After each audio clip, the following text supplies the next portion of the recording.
Matthew 25 and 46 is about the judgment of the Gentiles. It occurs at the end of the tribulation period when Jesus comes to earth, and he is the judge of the earth. He is the Messiah, the ruler of the earth, and he judges the nations, and he assigns them to their part on the earth, where they will be on the earth. And what is happening here in St. Matthew's Gospel, chapter 25, in verse number 46, is that it is a part of what we call the Olivet Discourse, where Jesus is answering the question of his disciples, which they asked in the St. Matthew's 24, I believe around verse 3, when they asked him to show when the end of the age was coming and what would be the signs of his coming. What would be the signs of the coming of the Messiah? And Jesus answers in detail and explains to them all of the things that would be going on. And almost all of what Jesus talked about in St. Matthew's 24 was about the tribulation period, which is called the tribulation period. It's called the time of Jacob's trouble. It's the time of the great tribulation, which is going to be the second half of it, the second 3.5 years of it, where the Jews are going to be so persecuted that the nations that will help the Jews are going to be rewarded for helping the Jews. And this is not just simply helping the Jews, just getting the Jews some help, but this is also the reunification of the Gentiles and the Jews, which is supposed to occur before the end of the world. God is going to bring both Jews and Gentiles back together. And so that's when this occurs. And so the judgment that they receive will be a judgment of whether or not these Gentiles, the sheep and the goats represents the Gentiles that are left after the tribulation period, whether or not they will inherit the kingdom, in other words, become back into the inherited unified kingdom of both Jews and Gentiles, or whether or not those Gentiles will be sent away into the world for correction and reproof. And so that is what this is based upon. It is not a scene of anybody going to hell. That's not the idea behind it. The everlasting punishment here has to do with a punishment for an age. The word everlasting there in the original was the word ion, which means an age, and which was going to be the result of their particular place in the millennial age. It is important to note here that these judgments that are met out, the judgments to the goats and the judgment to the sheep. The goat represents the Gentiles that did not comply with the everlasting gospel, which was preached by the Jews, as mentioned in Revelation chapter 14, when they preached that the kingdom was coming, and they did not believe it. They did not do anything about it, and they did not unify with Israel, with the Jews at that point. These are Gentile nations, these goats are. They did not unify with the Jews by believing their gospel enough to help them so that they could be in the part of those that would be unified with the Jews when the tribulation period was over. They did not help them. They did not believe their gospel. They did not take part in what they were saying. They did not believe in the everlasting gospel that was preached by the Jews. The Jews, represented by the 144,000, those were the ones with the evangelical message that should have been believed by the Gentiles in the tribulation period. The way to salvation in the tribulation period would be to believe the everlasting gospel, which promises that the Messiah is coming and he will set up his throne on the earth. And that was the way to be saved, and that was the only thing that there was. During the tribulation period, there will not be a message about like the Christian message, because it would be a Jewish age then. It's the time of Jacob's trouble. The church will be raptured out. So because those nations did not believe and did not follow, at the end of the tribulation period, they are sent back out to the world to be ruled by the Messiah, who will now be ruling the world. Before, they were ruled by Antichrist, but now, during the millennial period, Messiah will rule the world, and he will rule with a rod of iron. His rulership will be corrective, it will be reproving, it will be more corrective and reproving. And when he shall correct the nations, and he shall cause them to, by his power, obey, those nations will be ruled over by Messiah. And this will go on in the age of the millennial. And this is one of the reasons and explanations for these nations, these goats being sent into what they call everlasting, or it means age long, and the word punishment was there, but the word punishment was not in the original text. The word that punishment replaced was the word of correction, the word correction. And so the tone of Matthew 25:46 is actually a tone of Christ bringing all things into order and justice and righteousness in the millennial kingdom, and him having rule over those nations that would not obey before, but will obey now. And it may be that if they are reproved, it may be that sometime during the 1,000 years, they may be brought into the millennial privilege. They may come under believing the everlasting gospel. They may join with the Jews. So this word for punishment in the original word meant that a correction with a opportunity for reproof.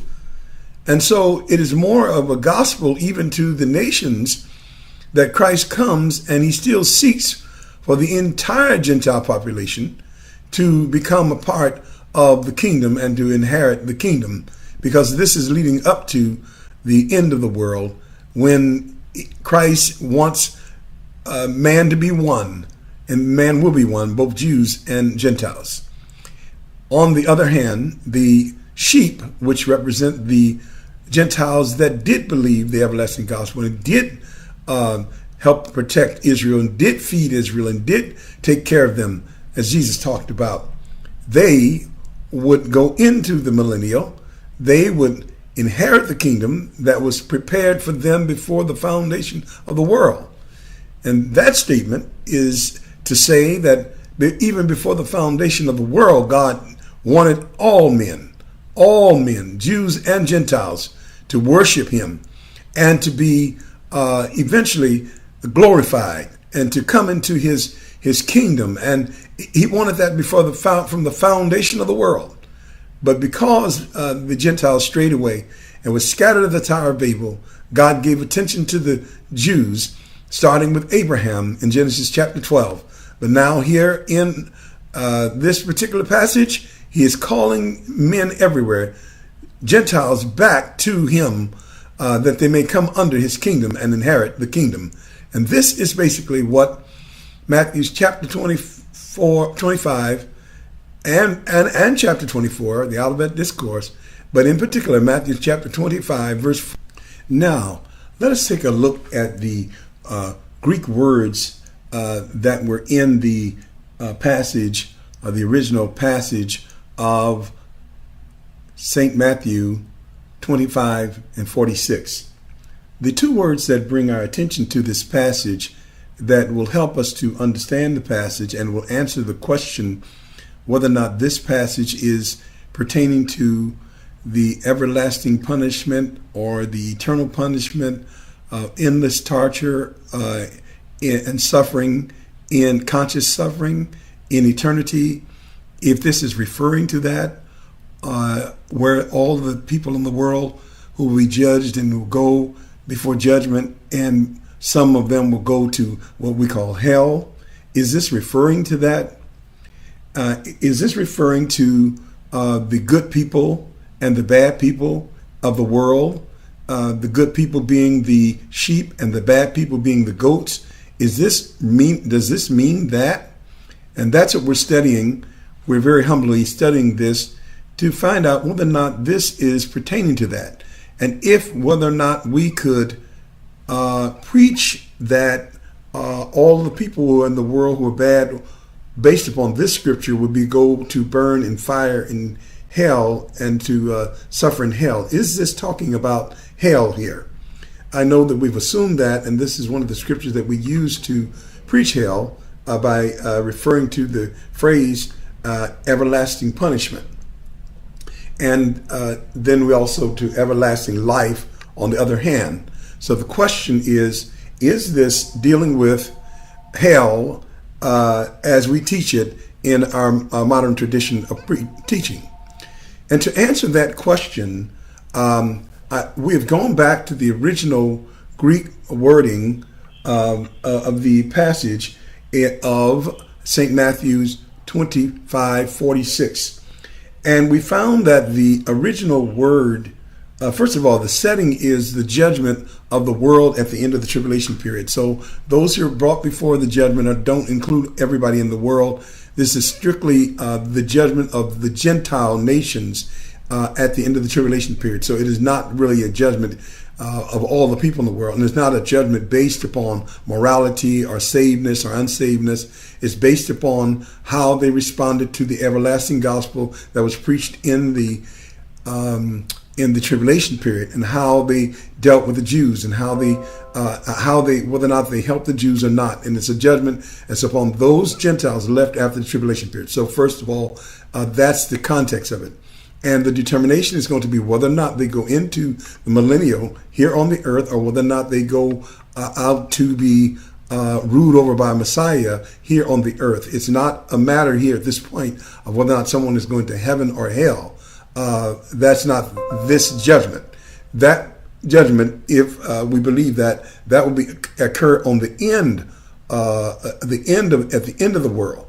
But this judgment is restricted to the Gentiles who survived the tribulation period. All right? And so based upon that, the original word for everlasting was the Greek word eon, which means age.